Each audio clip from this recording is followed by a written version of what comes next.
Баршаңызға сәлем. Бүгін перзентханаға сумка дайындаймыз. Бумажный полотенцеден осындай 2-3 туғын балаға градусник алдым. Электронный болу керек, міндетті түрде, және де гигиеналық заттарымды салып қойдым.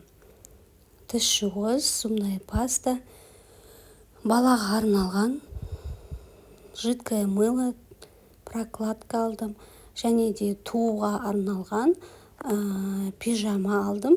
Өте ыңғайлы, және іш киімдер, нәски, жұқа халат алдым. Қазіргі уақыт жаз болғандықтан жұқа халат, туғаннан кейін киетін пижама халатымен,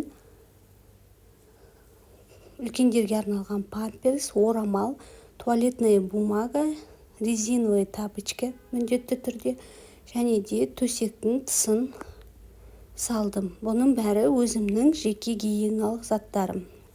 Екінші сумкаға баланың заттарын салдым. Памперс, влажная салфетка, нәски алдым. 2 жұқа нәски, 2 қалың нәски дайындап қойдым.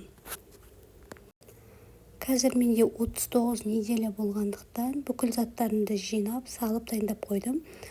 Және де 2 сумкаға бөлдім. Баланың киімін бөлек, өз киімімді бөлек салдым.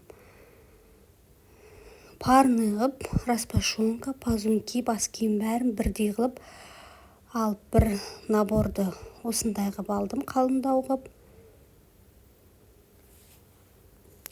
Үшінші балаға жүктілік болғандықтан мен артық заттар алған жоқпын.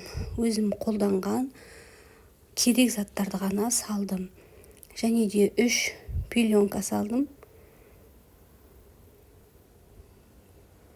2 қалың, 1 жұқа пеленка, распашонка пазункидің ақ түсінен набор ғып бәрін арнайы таңдап алдым.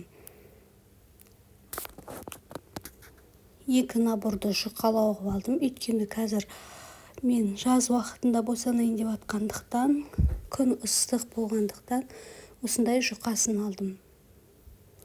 Осындайдан 2 наборын алдым. Матасы өте ұнады, жұмсақ. Және де бұл бас киімі, 2 бас киім, 2 набордың. Жұқа боди алдым, ақ түсінен. Және розовый түсінен жұқалау боди шапкасымен алдым. Баланы перзентханаға шығаруға киімін дайындап қойдым. Оған тоқыма плед алдым. Қатты қалың емес, жұқалау. Қазір жаз уақыты болғаннан кейін осындай жұқасын алдым. Баланың сыртынан орап шығаруға. Және де осындай коробкадағы дайын киімді дайындап қойдым балаға. Арнайы перзентханадан шығару үшін басына бас киімі,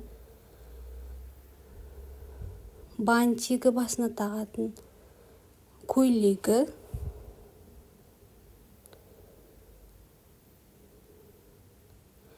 бодиі ақ, және де колготкиі бар, колготкиі, и аяғына киетін тапочки. Осылай кішкентай ханшайымызды перзентханадан алып шығамыз.